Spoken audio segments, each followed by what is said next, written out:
un relato autoetnográfico de un adulto joven y los síntomas que presenta a la hora de jugar fútbol. Los integrantes de este proyecto son Dayana Lisbeth Rincón, María Alejandra Rojas, María Alejandra Collazos y quien les habla, María Fernanda Urrego. Dando inicio a una introducción, vamos a iniciar por decir la definición del asma. El asma es una afección principalmente en las vías respiratorias que tiene como consecuencia la inflamación y la producción de mayores cantidades de mucosa.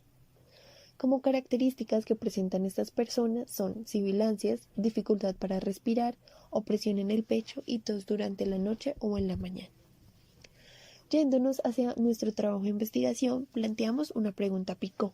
Aquí nos preguntamos, ¿cuáles son las experiencias de un adulto joven y los síntomas que presenta a la hora de jugar fútbol?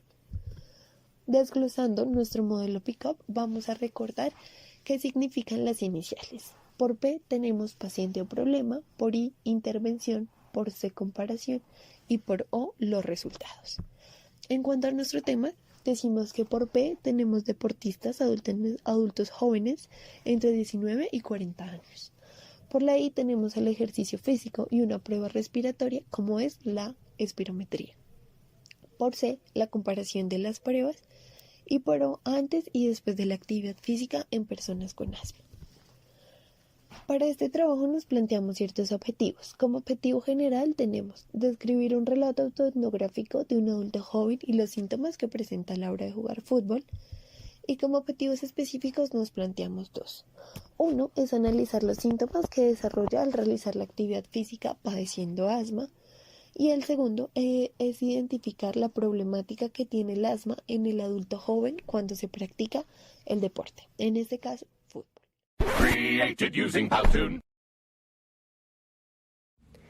El propósito de esta investigación es identificar casos tanto cualitativos como cuantitativos por medio de algunos diagnósticos de asma en personas adultas jóvenes y se va a tener como base las causas, los factores de riesgo y efectos que han vivenciado estas personas.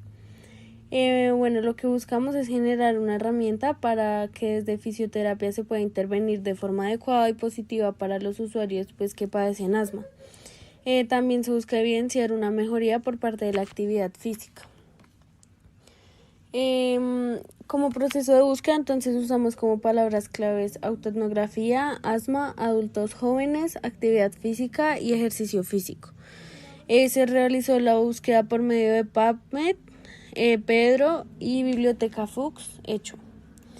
En el artículo 1 encontramos que el idioma es español, encontramos los autores y básicamente este artículo consiste sobre el asma bronquial y el fácil diagnóstico clínico, ya que los pacientes desarrollan signos clínicos característicos y alteraciones funcionales que son objetivas mediante un test de función pulmonar demostrando la reversibilidad de la obstrucción de la vía aérea. Se encontró valoración de hiperreactividad bronquial inespecífica y asma inducido por el ejercicio. El artículo es cualitativo y se llama Asma y ejercicio. En el segundo artículo encontramos asma, estrés oxidativo y ejercicio físico. Es una revisión de la literatura, entonces cualitativo. El idioma es español, ahí se ven los autores. Y básicamente este artículo describe las relaciones entre el estrés oxidativo presente en el asma bronquial y el papel que desempeñan los efectos agudos y crónicos del ejercicio físico en la inflamación de la vía aérea y en el sistema de defensa antioxidante del asmático sobre la base de la literatura científica actual concerniente al tema.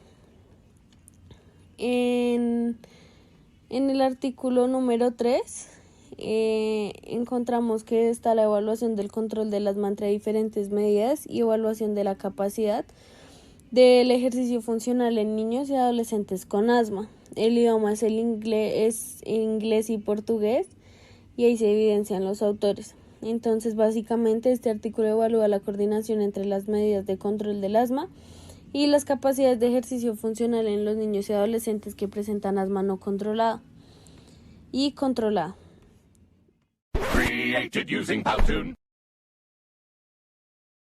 Ahora sí, para entrar en materia, vamos a hablar del método de autoetnografía. Pero primero vamos a iniciar viendo este video que vamos a poner a continuación. Autoetnografía, una forma narrativa de generación de conocimientos. La autoetnografía es un método de investigación social que se caracteriza por enlazar la propia experiencia personal del etnógrafo con conceptos sociales, políticos y culturales.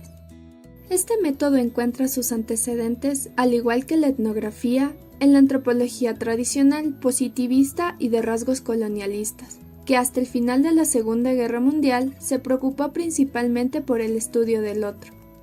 Si bien es cierto, la autoetnografía se deriva de la etnografía, pero cabe recalcar que estas no son iguales, ya que como lo hemos visto en exposiciones anteriores, la etnografía estudia de manera sistemática a las personas, sobre todo a través de la observación de sus prácticas culturales y sociales, mientras que la autoetnografía es de naturaleza subjetiva e individualista. Cabe mencionar que ante este tema, algunos autores tienen diferentes puntos de vista. Unos dicen que la rama de la autoetnografía es relativamente reciente de la etnografía y para otros es una modalidad nueva y diferente de la investigación cualitativa. El término autoetnografía empezó a utilizarse hacia finales de los años 70 del siglo XX y, con fuerza, desde la década de los 80. En 1982, David Ayano fue el primero en mencionar este término, refiriéndose a que la autoetnografía se aplicaba al estudio de un grupo social que el investigador consideraba como propio, ya fuera por su ubicación socioeconómica, la ocupación laboral o el desempeño de alguna actividad específica. Sin embargo, es hasta la década de los 90 donde Caroline Ellis y Arthur Bochner plantearon que esta vertiente explora el uso de la primera persona, en donde la autoetnografía amplía su concepción para dar cabida tanto a relatos personales y o autobiográficos como a las experiencias del etnógrafo como investigador, ya sea de manera separada o combinada, situados en un contexto social y cultural. Varios autores afirman que la autoetnografía usualmente se escribe en primera persona y los textos aparecen en variedad de formas. Por otra parte, Richardson menciona que las autoetnografías son altamente personalizadas, textos reveladores en los cuales los autores cuentan relatos sobre su propia experiencia vivida, relacionando lo personal con lo cultural. Es importante enfatizar que una característica indispensable en la corriente de la autoetnografía es la presencia de una estructura narrativa. También es importante saber que una de las maneras más recomendables de aprender y ejercitarse en la práctica de la autoetnografía es formar parte de pequeños grupos de personas que se reúnen con frecuencia para compartir sus textos narrativos. Con el propósito central de contribuir a la difusión de la denominada autoetnografía, la autora Mercedes Blanco realiza, a modo de ejemplo, una narrativa personal. Esta narrativa da a conocer sobre la llegada del primer aparato de televisión a un hogar de clase media en la Ciudad de México en los años 50. Para que tengan una guía de cómo realizar una autoetnografía, he desglosado los aspectos que toma la autora para exponer este tema. Como primer punto, realiza una breve contextualización sobre el fenómeno histórico que representó la introducción del servicio de televisión en la Ciudad de México en los años 50. Como segundo punto, cita autores que hacen mención a las características importantes que surgieron a raíz de la introducción del servicio de televisión en la Ciudad de México en aquel entonces. Como tercer punto, da a conocer una narrativa personal, tomando en cuenta aspectos que sucedieron en su hogar tras obtener por primera vez una televisión. Como cuarto punto, enfatiza los aspectos que surgieron tras la llegada de la televisión en las familias mexicanas. Como quinto y último punto, la autora termina esta autoetnografía diciendo: hasta la fecha, ver la tele por las noches es una de mis distracciones favoritas, y todavía hoy constituye una terapia de relajación. Para finalizar, se evidencia tanto en la teoría como en el ejemplo planteado que la autoetnografía es un género de escritura e investigación autobiográfico que siempre estará conectado con lo personal y lo cultural. Muchas gracias por su atención.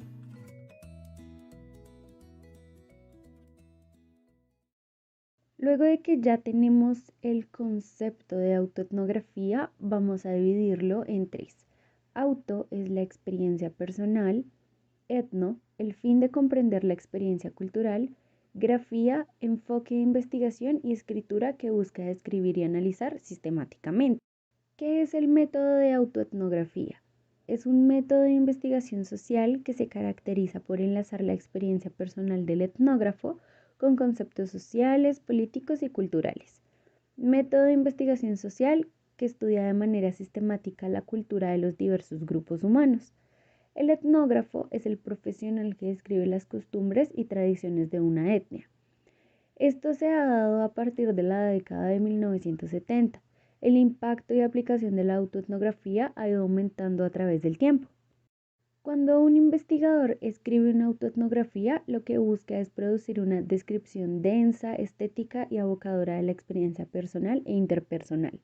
Esto se logra al discernir patrones de experiencia cultural que surgen de las notas de campo, las entrevistas y los artefactos. Luego, se describen estos patrones utilizando estrategias propias de la narración como el desarrollo de los personajes y de la trama, mostrando, contando y alterando la voz del autor.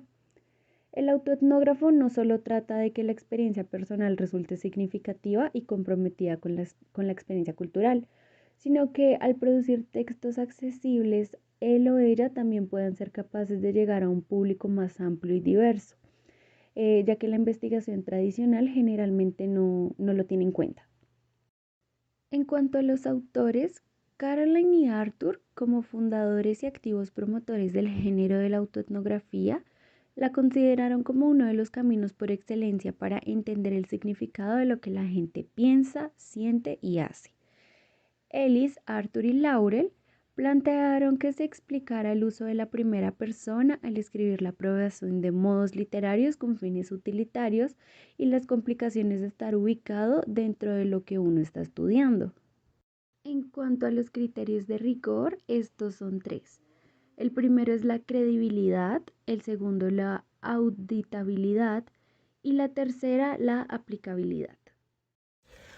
Por otra parte, la autoetnografía influye en un proceso de investigación, teniendo en cuenta algunos parámetros por parte de los investigadores, como lo son, qué se realizará, cuándo, dónde y cómo investigar. Esto teniendo muy en cuenta uno de los enfoques de la autoetnografía. Reconoce, da lugar a la subjetividad, emocionalidad y una influencia el investigar en el trabajo. Las características de la autoetnografía son que se relaciona la experiencia del etnógrafo con conceptos culturales, políticos y sociales. Se relaciona con la autobiografía, en donde el autor escribe de manera selectiva sobre diferentes experiencias pasadas. Se relaciona con la autoetnografía, en donde se estudian las experiencias y las prácticas con base en una cultura, valores y creencias comunes, teniendo como objetivo ayudar a los insiders. Las desventajas de la autoetnografía. El individuo no globaliza la sociedad, lo hace por medio de situaciones mediadoras, es decir, su entorno o en donde se desenvuelve. Las ventajas de la autoetnografía. Es el cambio desde un punto de vista personalizado, distanciado y neutral, por la narrativa de una historia en la cual la audiencia puede comprometerse moral, estética e intelectualmente y de este modo coparticipar en los acontecimientos que se describen. ¿Cuál es la diferencia de la autoetnografía con la etnografía? Es el alto grado de subjetividad que es introducido al estudio y el hecho de que la perspectiva del autor muestre una implicación personal mucho mayor que la que pretendida en una observación participante. Created using Powtoon.